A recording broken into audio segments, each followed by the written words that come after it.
For more on this, let's speak to Sarah Roberts. She's a professor of information studies at UCLA and joins us now from Los Angeles. Professor Roberts, thanks for joining us on at TRT World. So, first off, what do you make of this ruling and how significant do you think it's going to be?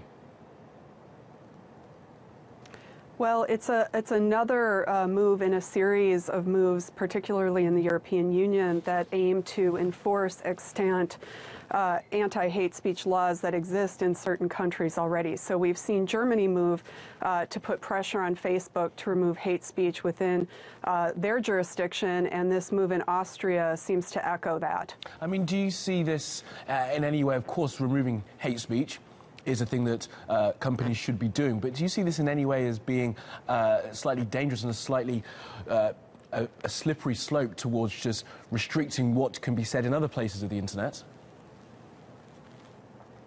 Well, I think there's a couple ways to view it. As I indicated, Austria and Germany in particular already have laws on the books for other forms of media in their countries with regard to hate speech. And there was a very famous case back in 2000 from France who pushed back on Yahoo around these same issues.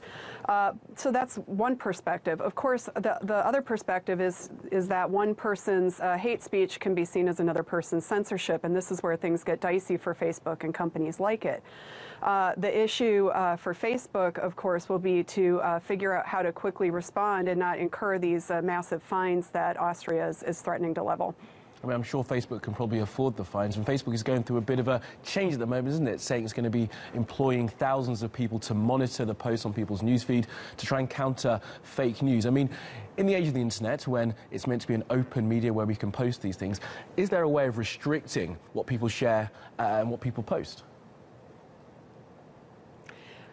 Yeah, if you've been following the news coming from the United States, you'll know that just last week Facebook announced that it would be going from having 4,500 global content moderators to almost doubling that figure to 7,500.